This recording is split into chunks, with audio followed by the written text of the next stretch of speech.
भारत और चीन को एशिया की दो महाशक्ति मानी जाती है। डोकलाम विवाद के कारण इन दोनों देशों के संबंध और कड़वे हो गए हैं। भारत को लेकर पहले अपना ऐतराज जता चुका है चीन स्ट्रिंग्स ऑफ पर्ल्स प्रोजेक्ट के जरिए भारत को उसके सीमा के भीतर चारों तरफ से घेरने की कोशिश कर रहा है।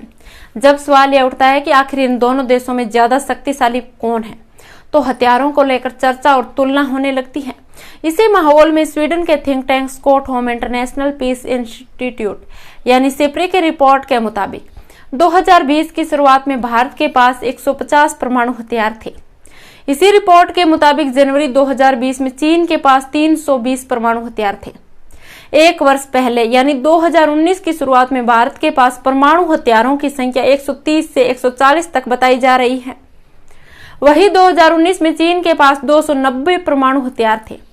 रिपोर्ट में बताया गया है कि भारत और चीन दोनों ही अपने हथियारों को बेहतर बनाने में लगे हैं, लेकिन भारत अभी तक के पहले परमाणु हमले न करने की नीति पर कायम है। हालांकि समय समय पर उसने इसमें चेंज के संकेत दिए हैं। भारत के रक्षा मंत्री राजनाथ सिंह ने अगस्त 2019 में कहा था कि भविष्य में हालातों के मद्देनजर यह नीति बदली जा सकती है। रक्षा एक्सपर्टों के मुताबिक चीन, पाकिस्तान जैसे दगाबाज देशों से निपटने के लिए भारत को नो हॉर्टस पॉलिसी को बदलने की जरूरत है। एक अमेरिकी अध्ययन के मुताबिक चीन से निपटने की तैयारी भारत ने 2017 में शुरू कर दी थी। यह रिपोर्ट ऐसे वक्त में आई जब गलवान घाटी में चीन ने एक बार फिर धोखाबाजी की थी। चीन ने 2 स्थानों पर पीछे हटने से मना कर दिया है। इसी बीच भारत ने भी कड़ा रुख अपनाया है। भारत ने चीन को साफ कह दिया कि शांति रखने की जिम्मेदारी केवल भारत की ही नहीं है। इसी बीच जापान की एक रिपोर्ट के मुताबिक भारतीय आर्मी चीन के मुकाबले मजबूत है। भारत के पास पैदल सैनिकों की संख्या 12,40,000 है, वही चीन के सैनिकों की संख्या 9,80,000 है। चीन अब पैदल सैनिकों के मामले में तीसरे स्थान पर पहुंच चुका है।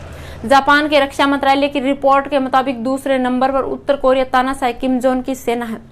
हालांकि चीन अपनी सेना को ज्यादा मजबूत बनाने के लिए बड़े पैमाने पर सुधार कर रहा है। चीन के राष्ट्रपति शी जिनपिंग ने नवंबर 2015 में सैन्य सुधारों की शुरुआत की थी।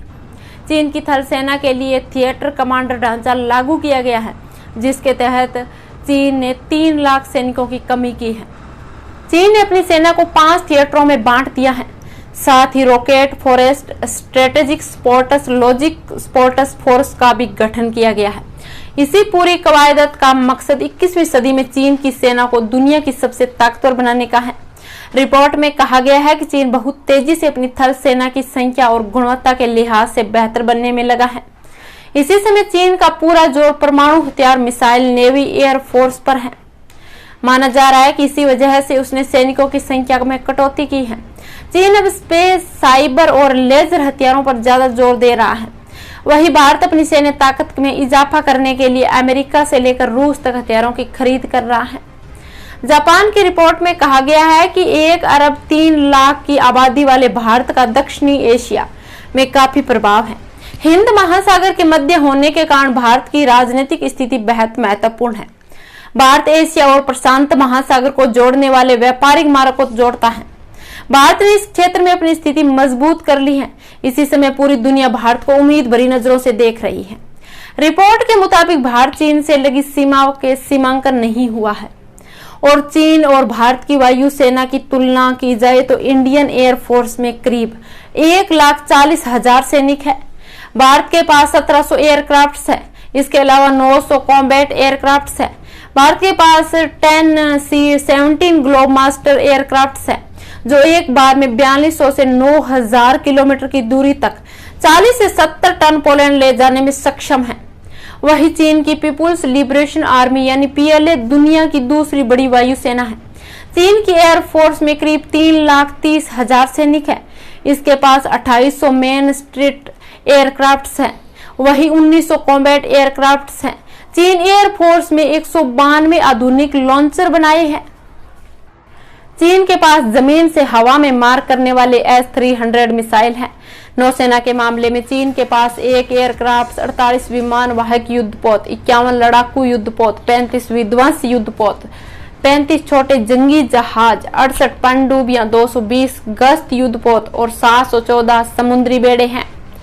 वही भारतीय नौसेना में 1 युद्धपोत, 18 विमान वाहक युद्धपोत, 15 लड़ाकू विमान, 10 विध्वंस युद्धपोत, 20 छोटे जंगी जहाज, 14 पनडुब्बियां और 135 गश्त युद्धपोत, 295 समुद्री बेड़े हैं। INS विक्रमादित्य युद्धपोत, इस विमान वाहक पोत को 2013 में भारतीय नौसेना में शामिल किया गया था। इसकी लंबाई लगभग 3 फुटबॉल मैदान और चौड़ाई 32 मंजिला इमारत के बराबर है। इसके ऊपर C-31 और C-28 एयरक्राफ्ट, MiG-29 के लड़ाकू विमान, ध्रुव चेतक हेलीकॉप्टर सहित 30 विमान और एंटी मिसाइल प्रणाली तैनात हो सकती है, जिसके परिणाम स्वरूप इसके 1000 किलोमीटर के दायरे से दुश्मन के लड़ाकू विमान और युद्धपोत नहीं फटक सकेंगे। विक्रमादित्य में 1600 लोगों को ले जाने की क्षमता है। यह 59 किलोमीटर प्रति घंटे की रफ्तार से गश्त करता है और 3 महीने तक समुद्र में रह सकता है। यह पलक झपकते ही चीन और पाकिस्तान पर परमाणु हमला कर सकता है। इसके अलावा भारत के पास ब्रोहोस जैसी जबरदस्त मिसाइलें भी हैं। इसकी रफ्तार 952 मीटर प्रति सेकंड है। इसके आगे दुश्मन के रडार भी फेल हो जाते हैं। अगर 30 किलोमीटर के दायरे से दुश्मन का रडार इनका पता भी लगा लेता है तो इससे कोई फर्क नहीं पड़ने वाला, क्योंकि इन्हें रोकने के लिए केवल और केवल 30 सेकंड से भी कम समय लगता है। दोस्तों, अगर आपने अभी तक हमारा चैनल सब्सक्राइब नहीं किया है तो यहाँ क्लिक करके हमारे चैनल को सब्सक्राइब करें और इस